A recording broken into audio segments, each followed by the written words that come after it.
Genesis in chapter 50.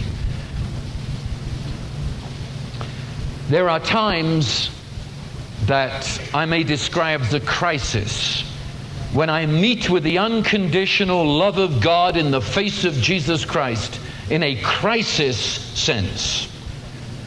It's that moment when I feel and I know the love of God to me, and He says, neither do I condemn you, go and sin no more. And it's a crisis. You'll never be the same. And there's obviously the one by which we enter into the kingdom of God, but many times there are others scattered through life. When we know we've turned a corner, we've peaked in a certain area, and we have discovered in our lives, in a very crisis sense, the unconditional love of God. But I want to look tonight at how we live out the unconditional love of God in all of the hurts and the beatings and the fears and anxieties of life. So, let's read from Genesis chapter 50 and verse 15. Let me give a quick background. You remember how Joseph's brothers had so terribly ill-treated him. You're vaguely aware of that story. And Joseph hauled off as a captive into Egypt, and then becomes the second in command of Egypt, which then ruled the then known world. And then his brothers come, and then the whole family moves down. You remember that? Well, those brothers were scared spitless. I mean, the fellow that they sold as a slave now is the most powerful man in the world. And they're saying he's only keeping his hands off us for what we did to him because the old man is alive. But when the old man's dead, he's going to get us. They were scared. And so finally old Jacob died. Now, I mean, they're waiting that he's going to throw us into jail. He's going to get even with us. And so they make up this story, and they come to him with these words. You have to feel sorry for them in their fear. It's so stupid what they did. Verse 15, when Joseph's brothers saw that their father was dead, they said, what if Joseph should bear a grudge against us and pay us back in full for all the wrong which we did to him? So they sent a message to Joseph saying, your father charged before he died, saying, thus you shall say to Joseph, please forgive, I beg you, the transgression of your brothers and their sin, for they did you wrong. So now, please, forgive the transgression of the servants of the God of your father. And Joseph wept when they spoke to him. Then his brothers also fell down before him and said, behold, we are your servants. But Joseph said to them, do not be afraid, for am I in the God's place? As for you, you meant evil against me, but God meant it for good in order to bring about this present result, to preserve many people alive. Do you hear what? They sent and said, look, just before the old man died, Joseph, you were out of the room, but he said you had to forgive us, you see. And when they said that, Joseph wept. He can't believe what he's hearing. He's overcome. He wept, and he says, do you realize what you're saying? That you're scared that I'll get even with you? Do you realize what you're saying? Am I in God's place? I know what you did to me. I really do. You meant it for evil, let's face it. But God meant it for good. In those words, I believe that we have a key that, if turned in your life, can bring to you tonight, and certainly beginning tonight, can bring to you a healing, a wholeness from all manner of hurts in your past and in your present, hurts that are caused by injustices of life. And I want to go into the life of Joseph and just find out how he came to be the person he was, who said those words, and what he meant by those words, and how those words had guided him through his life. First of all, who is Joseph? Now you've got to come into a family of the near Middle East a good few thousand years ago. And many believers avoid looking at this because it's not a nice picture. Do you realize Jacob, you know, the fellow that you see in some stained glass windows with a woolly beard and halo and all that? Do you realize the truth about Jacob? I mean, Jacob was Well, I would not like to buy a used car from Jacob. He was Jacob by name, which means twister, cheat, and he was that by nature. And he'd come through a lot. But part of coming through that was his interaction with Laban. And Laban turned out to be his father-in-law, but he was also connected through his mother. And Laban was just as bad as Jacob, if not a bit worse. It's quite a story there that we'll leave by itself. But he then tricks Jacob, and then Jacob ends up with 4 wives. Now, I know that doesn't fit modern-day Christianity, but can we kind of handle it here? He had 4 wives. Okay, that's part of the story. And he didn't really want 3 of them. He only wanted Rachel, but he sort of dumped with the others. And so now you've got an emerging problem situation. Very big problem.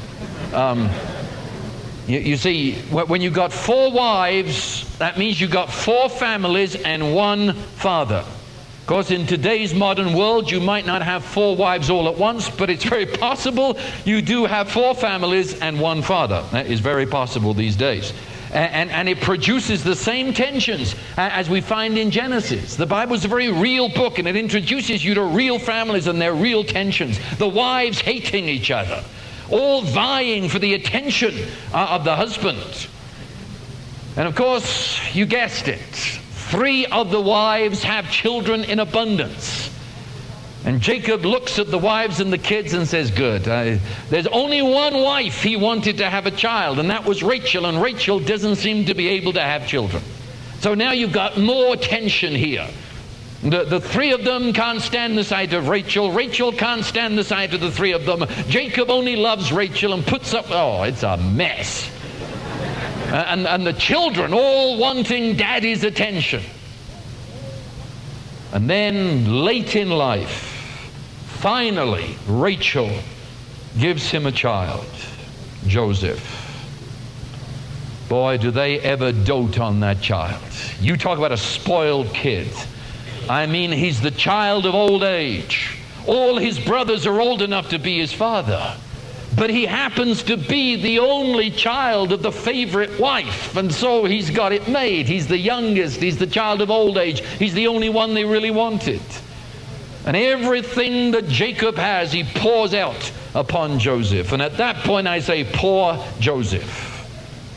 He grows up a very lonely kid.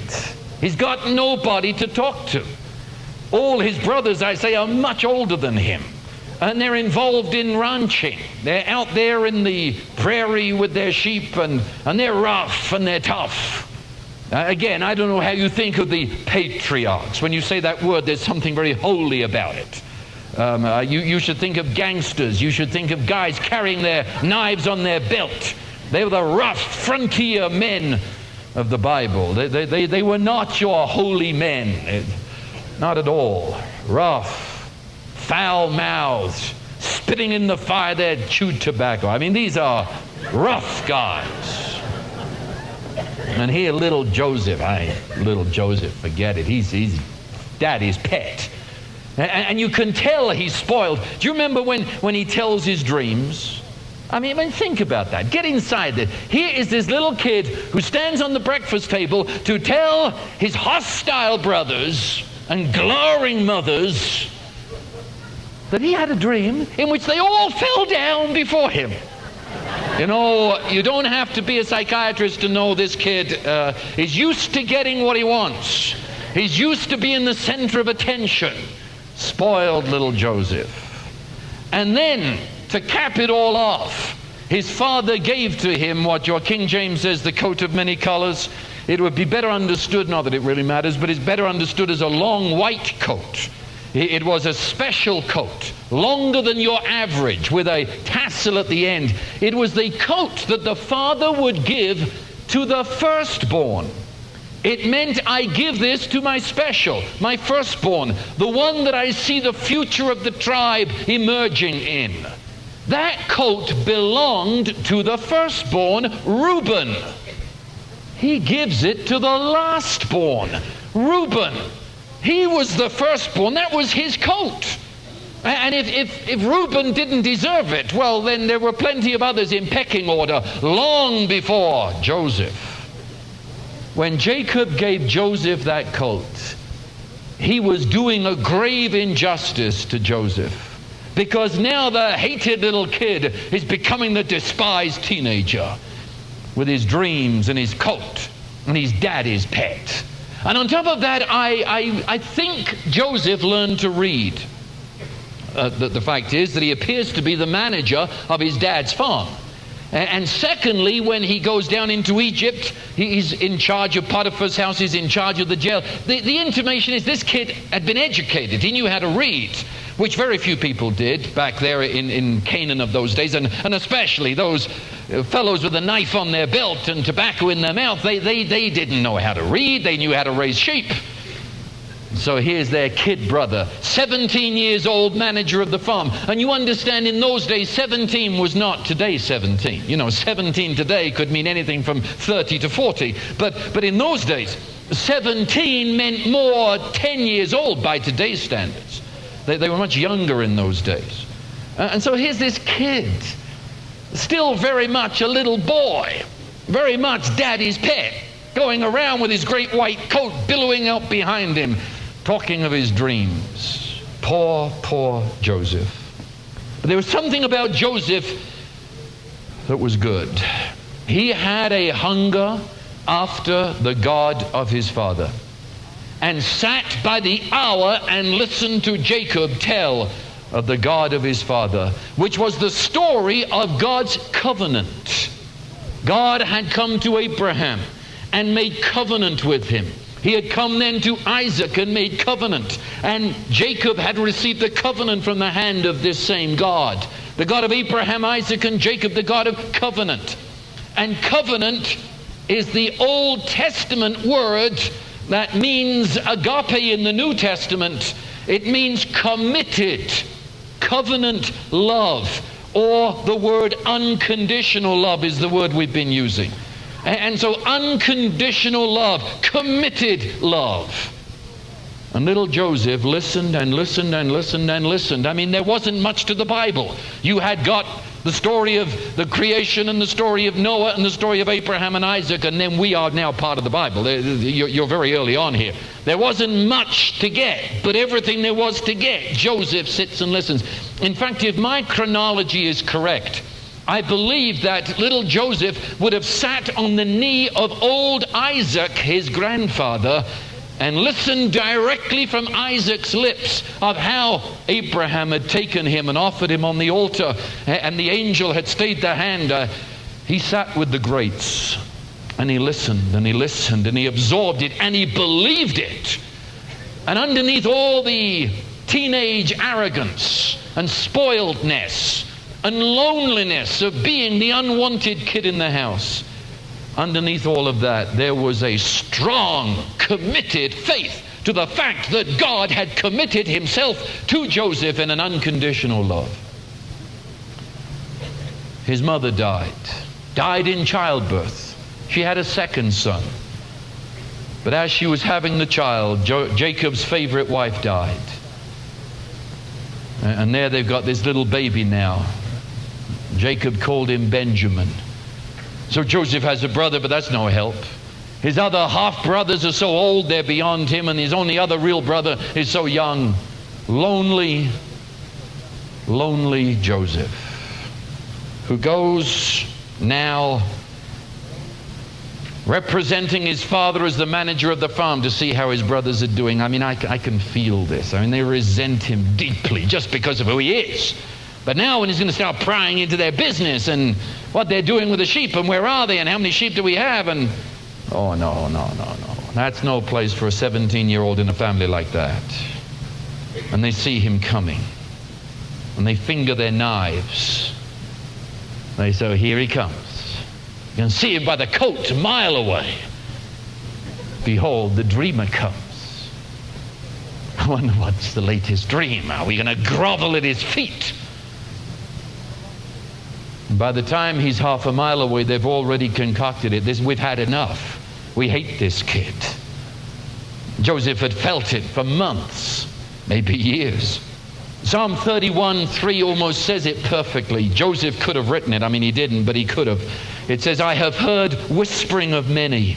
Terror is on every side. While they take counsel together against me, they scheme to take away my life. They'd whispered against Joseph for a long time. But now they said, we've had it. We've had it. And we've got him out here in the wilderness, and Dad is a long way off. And so they kidnapped him. Now, I want you to feel this. Stop just being readers of the Bible. Feel it. You're 17 years coming on 10. And your own brothers, I mean, for whatever the messed up family it is, they're your brothers. You share a common dad. That hurts. My brothers, they take him, they kidnap him, they throw him into this dry pit, and he can't get out. The top is far above him, but he can hear what's going on. Years and years later, the brothers still remembering that, which has now become a nightmare of guilt to them. They remembered how he screamed and begged mercy of them.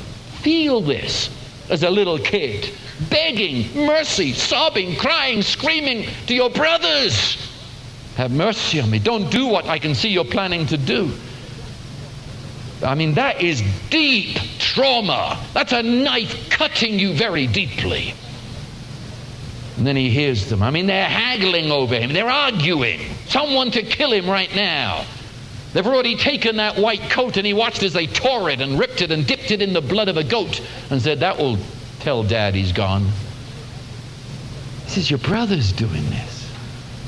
You see, what I'm saying here is that if you have been abused in your past, and if it was your own family that did it, please understand God has answers to that in the Bible.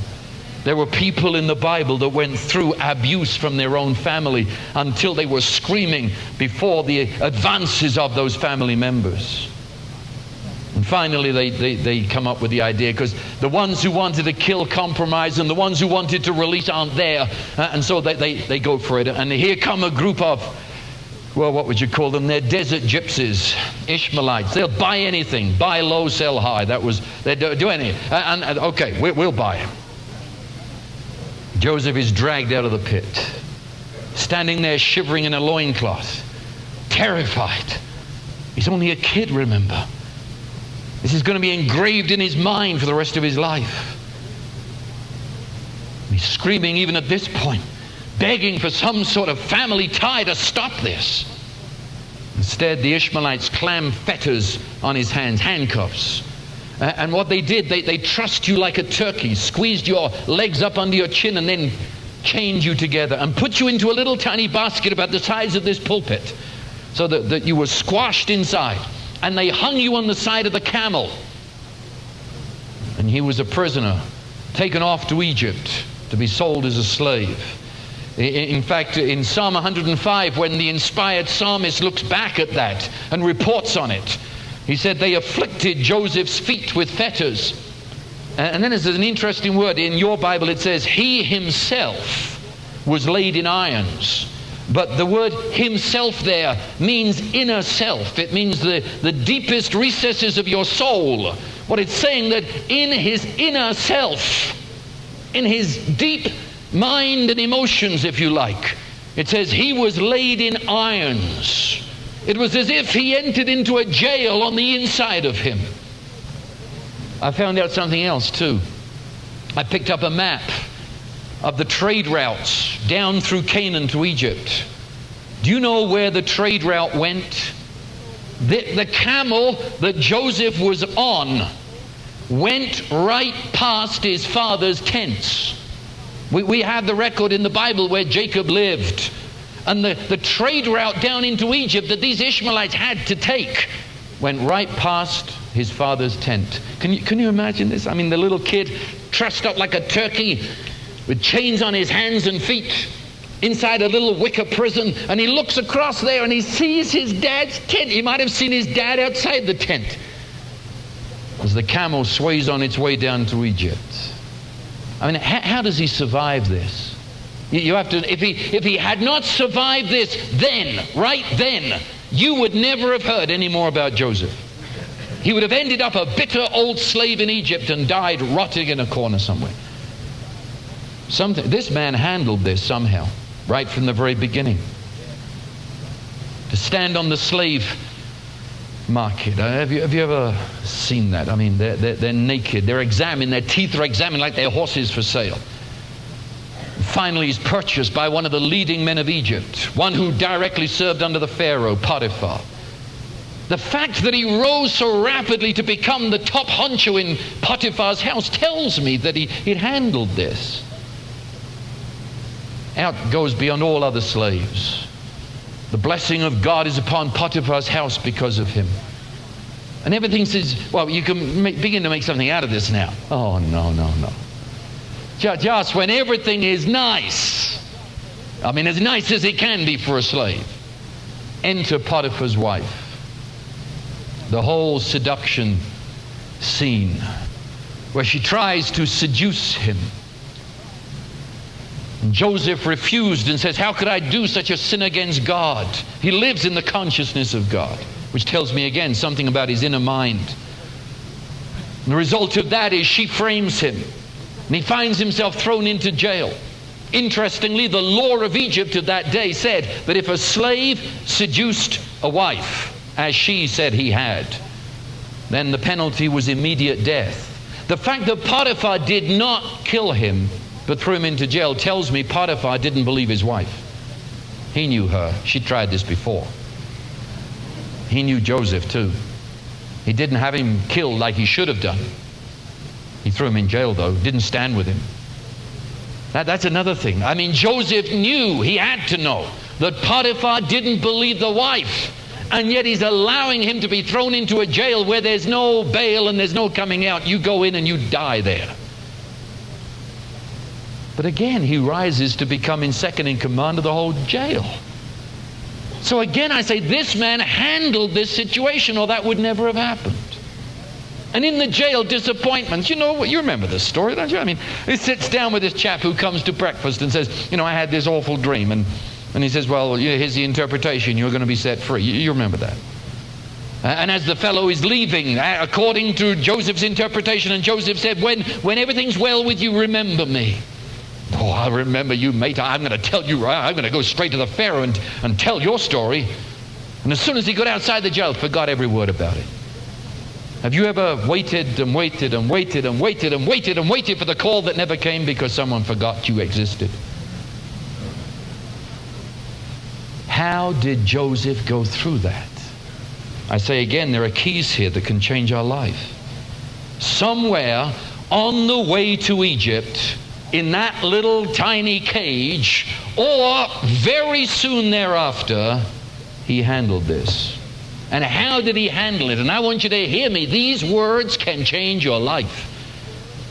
He handled it by recognizing that vengeance belongs to God alone. And at the end of his life, that was his explanation. The brothers say, aren't you going to get even? He said, am I God? You hear him? He's saying, vengeance doesn't belong to me. Are you daring to think that I would take the place of God? Vengeance, getting even with you, does not belong to me. It belongs to God. He had learned at his father's knee very well. What does that mean in plain English? It means that he takes his hands off. He does not see that it is his responsibility to seek ways to get even with his brother. How would you do that as a slave? The same way as we all do it? Nobody can really get even. The way we think we can get even is sit in the corner and sulk, play the late movie in the back of our head, and fantasize ways in which we would get even if we could. Or maybe more deliciously, we rehash the whole criminal scene. And we see how ill-treated we were as the movie runs. And we see we're the star of the show, you understand. And we hear everybody saying that, poor man, look what's happening. Hear what they're saying. And we feel so good because people feel sorry for us in our little fantasy. Do you understand what I mean? And we think somehow we're getting even with the people because we're damning them and judging them in the recesses of our mind. And all we're doing is damning and condemning ourselves. Joseph didn't do that. If he'd have done that, we would never have heard of Joseph. He said, "It is not mine to judge. Vengeance belongs to God, and He alone will repay. And I release them." You see, that is the heart of forgiveness. The very word forgiveness means to send away or to release. Forgiveness doesn't mean that you say the other chap is right. Forgiveness doesn't mean that I overreacted. No. Forgiveness simply means what you have done to me, I release you into the hands of God. What you did, who you are, what you said, it is not mine to get even. Vengeance belongs to God, and I release you. You're out of my hands. That's forgiveness. You're putting them into the hands of the only person who knows all the facts. And He's the only one qualified to judge. Now, I want you to understand something here, because many believers can get off at this point. In so doing, he does not pretend that nothing happened. This is very important. You see, it can be very hurtful, very, very hurtful to say that my family, who should, out of all the people in the land, they should have supported me and protected me. I would flee to my family for protection. I mean, that's where you go when you're in trouble. It's very hurtful to say that it was my family who should have supported and protected me. They were the ones who hurt me. That can be a very hurting thing to own up to. In fact, there are many, many people who won't own up to it. They will deny it, they'll suppress it, or they'll say, "Oh, it was nothing." Or they'll even fantasize and say, "I had the best family in the world." I see the magnificence of how God brings this out here.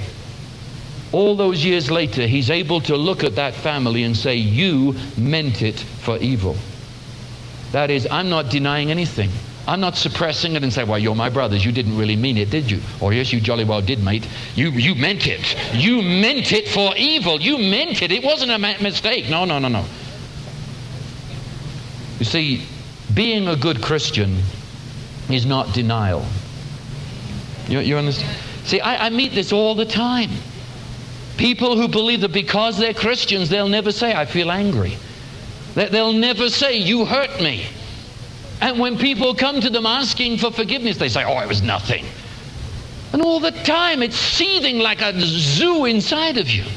But good Christians don't feel angry. Good Christians don't even feel they've been hurt. And so we deny forgiveness to the other person, and we deny ourselves healing. This is not just a passing point. This is how Joseph made it. He stood there and said, "It was my brothers who sat down and plotted." They had strategy. They meant it for evil, and they succeeded in doing what they planned. But I take them and I release them to God. You follow me? I tell you something else also. Well, let me say this quickly. We've got this idea that time heals. Where did you get that from? Time heals nothing. Time heals nothing.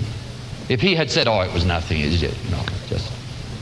time heals nothing. All that time does is give you a seething pot of bitterness under layers and layers of denial that it didn't really happen. And one day the top will blow off. But let me say something else here too, which fascinates me. At the end of his life, he's talking about this. Where do we get that silly expression, forgive and forget? Where on earth did that come from? As though that you're going to forgive someone and get some divine amnesia. No, it's gone. Didn't happen. No. You'll remember. Joseph could remember every detail to the end of his life. I mean, it's pretty far on in history from when that happened to chapter 50. And he's still able to talk about it. He had not forgotten it. There's no holy magic here where suddenly it's gone. I tell you what happens. When I will release it to God, I really do. It's gone. And when it is released to God, it's the poison that is gone. That which would destroy me and anyone who came near me has gone. I've released it to God. I can still remember the history of the events, but they are harmless now. They are merely something that happened in history. I've released the poison. And I did it with words. You say, well, I release it, but I keep taking it back. Then don't. I really mean that. You know, the Bible speaks in the New Testament of the fight of faith. And the word fight there in the Greek is agon, from which we get our English word agony.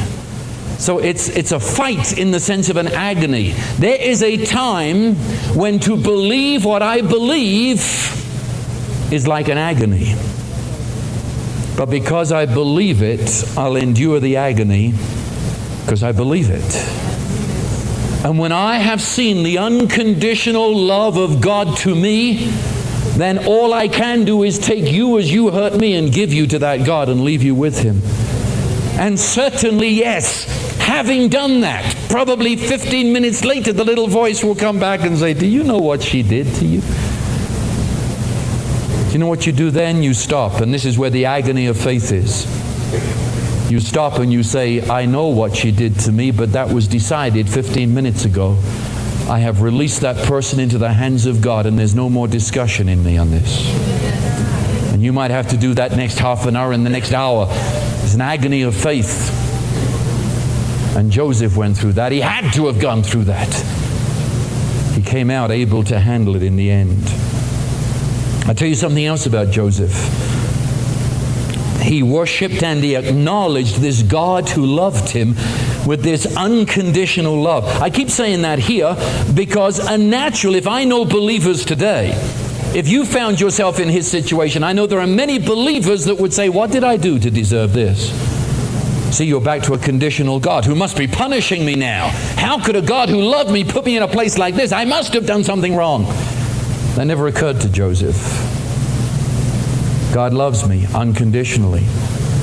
He's not throwing me off into jail and prison because He hates me. So he understood God is with me. How many times you read the whole story, it says, and the Lord was with Joseph. Who said that? Joseph did. Where else did? I mean, he was the only one there. He had to report on that. You understand? There wasn't a reporter there from the National Enquirer saying, now, Joseph, how do you feel? Joseph was the one, alone, who wrote that. He was the one who said the Lord was with him. It never occurred to him that God wouldn't be with him. He loves me, doesn't he? He's secure. And he understands that he is held in a love that will not let him go. Or as the New Testament says, he abides, he lives, he dwells, he bees in the love of God.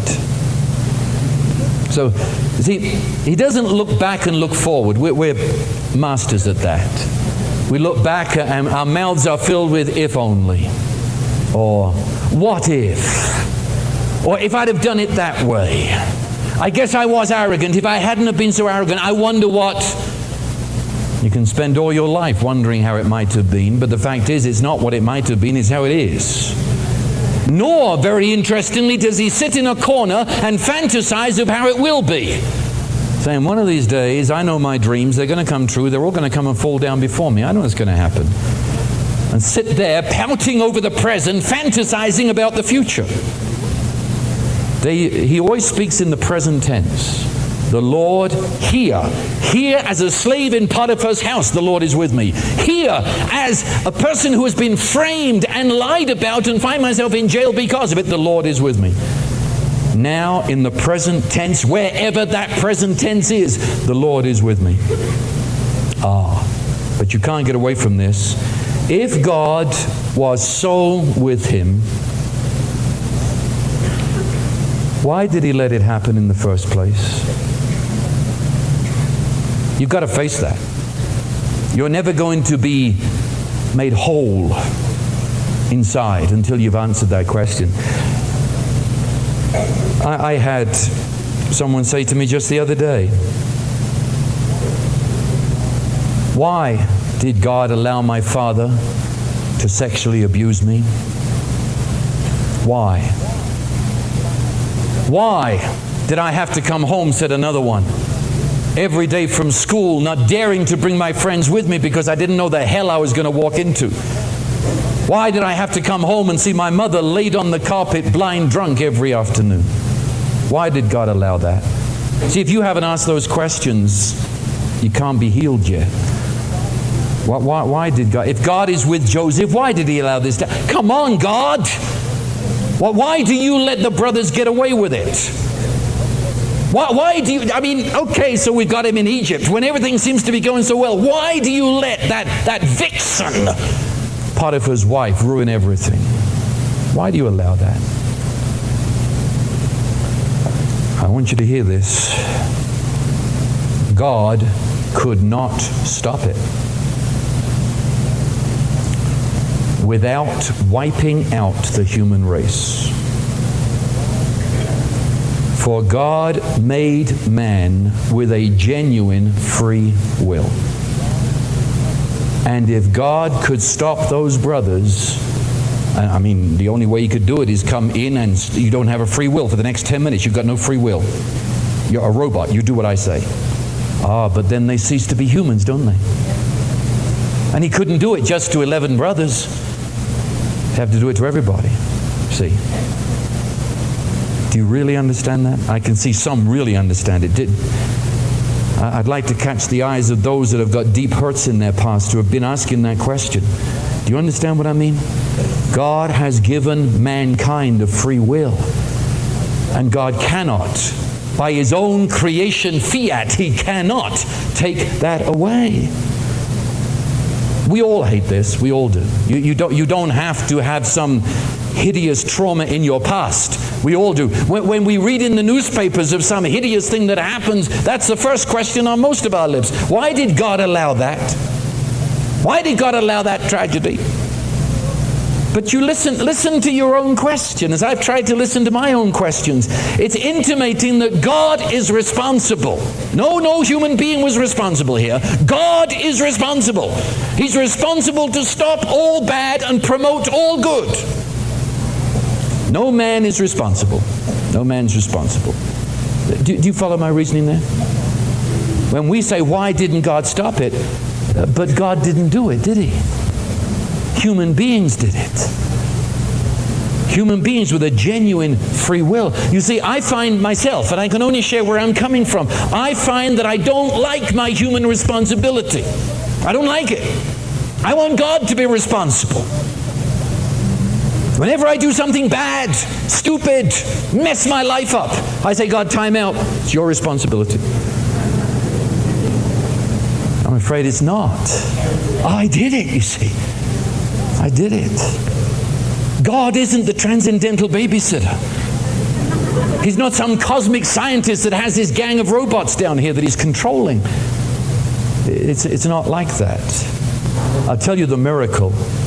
The miracle is that God works within human choices. That's the miracle. Directors of movies tell me the near impossibility of getting the movie completed because of the prima donnas and everybody not wanting to do the script as it's written. And I always tell them, my God is the director of the greatest show in history, and every actor wrote their own script, but it's going to come out his way in the end. Do you follow what I mean? That's the miracle. Did you hear what Joseph said? You meant it for evil. That was your free will of which you are responsible. You see? But God meant it for good.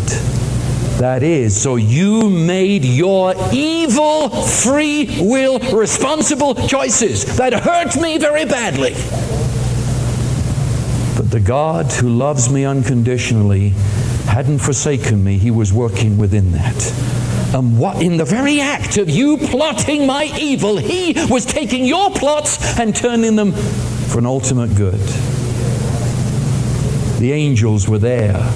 Angels that couldn't stop man's free will, but they're going to take this boy who has committed himself to unconditional love and will even use the worst that man can do. It is daring faith that looks through what happened. Never look at it, but through it. And says, God meant it for good. See, natural eye can only see the evil. And believe me, when the natural eye sees the evil, you can weep for a night. I am not in any way suggesting that faith is some dizzy, stupid, glazed eye. Oh, wonderful, God did it. No, no, no. You can cry and cry and cry. Because the evil that man is capable of inflicting to other humans is so hideous. Yes, we can weep. But through your tears, look through to a God who can take the worst that man can do and turn it around for good. You understand that? That's what he's saying. In fact, when they wrote this in the Psalms, now they can interpret. They can interpret this. And in the Psalms they say that Joseph was sent by God into Egypt. It's an amazing thing. So here are evil-minded brothers who do what they do, and they planned it and plotted it. They're responsible. But the eye of faith says God takes that and uses it to send Joseph into Egypt. I might tell you this, that I wouldn't be here tonight. I may not be sane if I didn't believe what I've just said.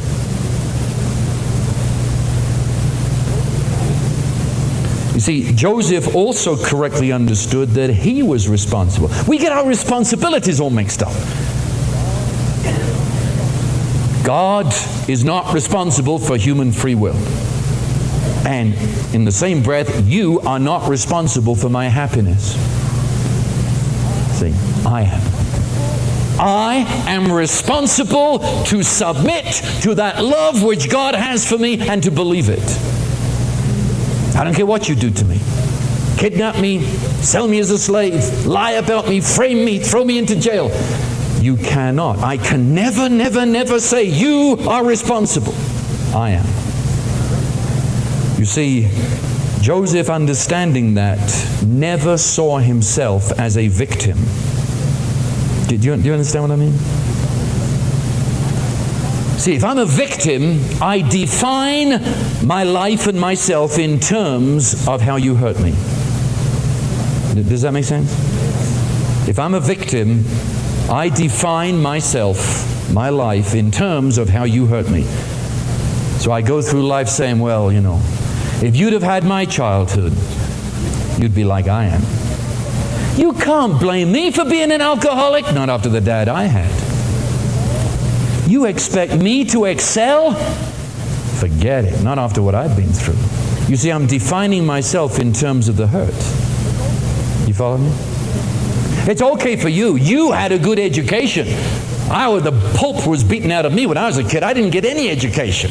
So I'm just the low life that I am is my dad's fault. See, I'm the victim. If anybody had, in human terms, if anybody had the right to say that, it was Joseph. I mean, forget it. God had great plans for me, but after what they did to me, I mean, you can talk to me about Abraham and Isaac and my dad, Jacob, but I mean, with a family like I've got, forget it.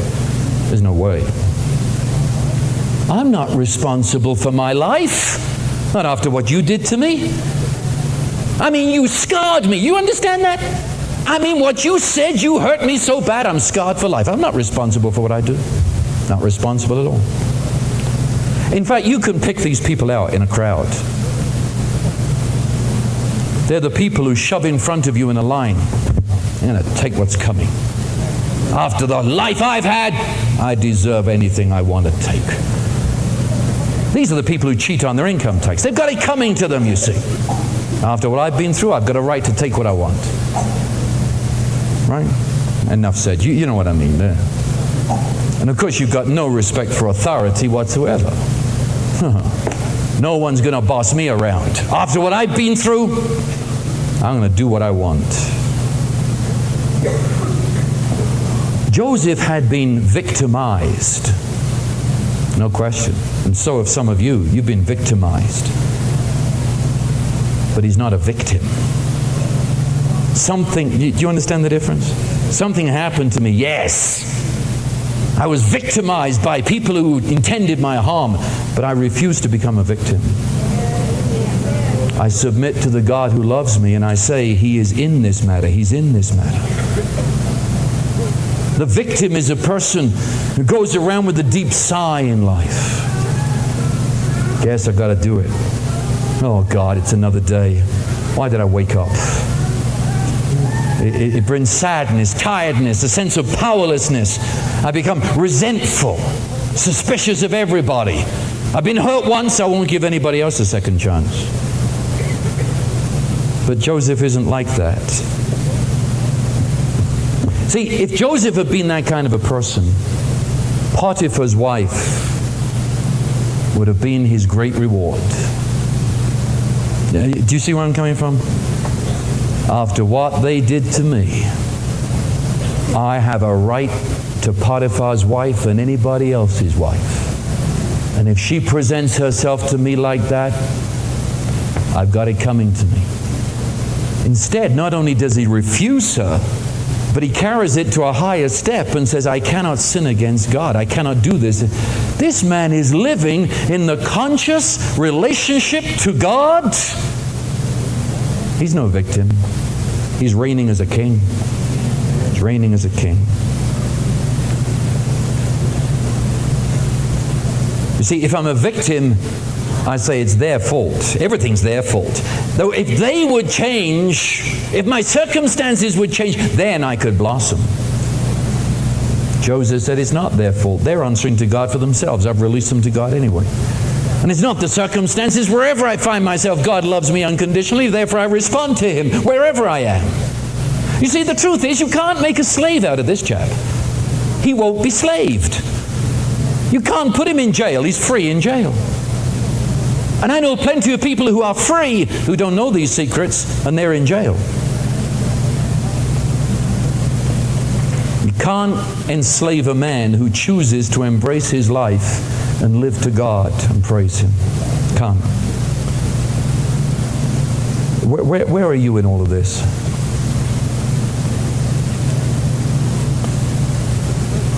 See, it's very possible that people here have lived through a Joseph life, but lived through it without Joseph's faith. And now you look back and you see the tattered shambles, and maybe, look, some of you had a divorce, was it 10 years ago? And you stopped living. You became the victim of the divorce. And you said, after what happened to me, you become paralyzed in life. Or maybe some hideous trauma of your childhood, and that's shaped your life from then on. And you're sitting, you would, if you didn't come to this meeting tonight, you could sit in the corner of your cell and die as a bitter old slave and no one would know anything. You had Joseph's life without his faith. Let me tell you this, it is never too late to submit to unconditional love. Never too late. It's time to rewrite your life. I've thought about this, you know. These chapters in the book of Genesis, I mean, Moses wrote Genesis, but he obviously didn't interview the people in it. There are separate stories in Genesis that were passed on. Joseph wrote this story, as I've already said. Let me say it very plainly now. He wrote it.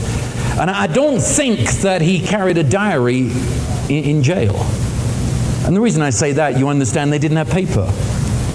Not the kinds of people in jail. They'd write on clay tablets. You don't cart around a 900-page diary all in clay tablets, you know. He wrote this story after he was out of jail. Are you with me, you mate? So that means he now looks back. And what he writes in this story is his perception of what happened after the fact. His perception now as a man that has proven God, knows God's unconditional love, now he goes back and he can point out, this is how God was working. I am telling you this, that the greatest day in your life will be when you rewrite your life from your present perception. Right? So something happened to you as a 5-year-old child. It's a horrible thing.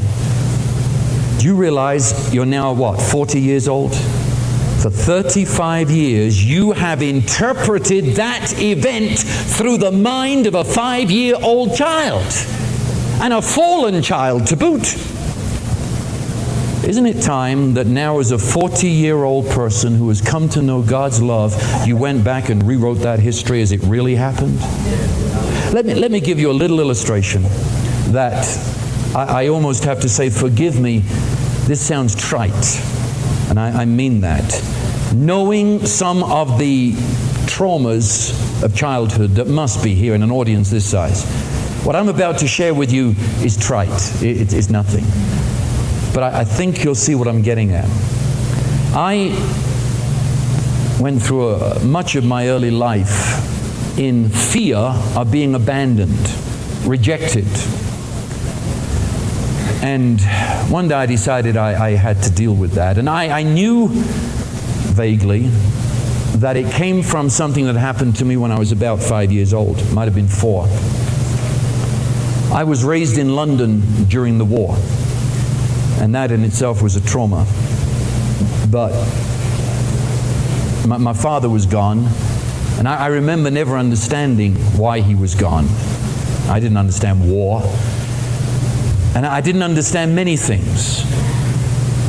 But this one day, my mother handed me over to the neighbors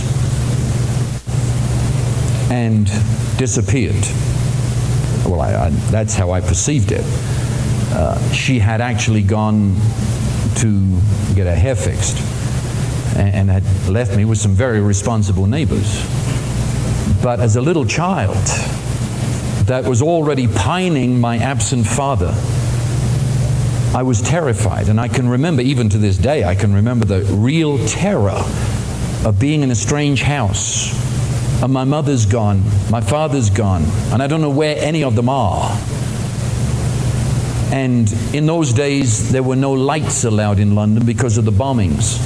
And so when it came dark, there were no street lights, no house lights were allowed unless you had thick black curtains, and no cars had lights.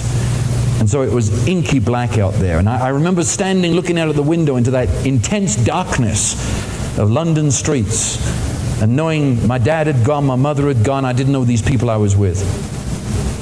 And in a sudden surge of real terror, I had to find my mother. I ran out of the house when they weren't looking. Remember, I'm about 4 or 5 years old. And I ran down the garden path, and when I came to the pavement outside, I turned right, and I ran down the street. Very busy street. And I ran blind. I can remember I was sobbing as I ran. I had to find my mother. And wonder of wonders, I slapped right into her. End of neat little story. No, I lived for years afraid that I would be rejected and abandoned. How was I healed? Not by going back and trying to soothe the little child, but by rewriting that story with my perception as a spirit-filled man. You see, go back now. The little child could only see terror. As a spirit-filled man, I look back and say, just a minute. Why did my mother give me to the neighbors? She was going to get her hair fixed, and suddenly, get her hair fixed? In London, during the Blitz? Nobody got their hair fixed except the very rich. Somebody must have given my mother a gift. It must have been the most special day of the whole war for her to get her hair fixed. And I do remember, because when I banged into her, I could smell the smell of the perm, you know, that yucky smell. And I remember it. And she had, that was a very special day. She was so excited, she just had to get me to the neighbors and go and get this unbelievable thing done to her hair. If you've lived in a war zone, you know what I mean. And then I realized that in that sense, she hadn't abandoned me. That was only a perception a little 4-year-old had. But secondly, I ran out of that house onto one of the busiest streets in London. Why didn't I run across the street? Remember, there were no headlights, no cars had lights. Why didn't I run across the street? I had no road sense. Or why didn't I turn left going out of the house, which would have taken me into a maze of a housing project that would have taken hours to find me, maybe days? Why did I turn right? And I realized that angels of God filled that house. They were on special assignment on that 4-year-old that guided my steps down that road right into my mother's arms. And suddenly, I wasn't abandoned at all.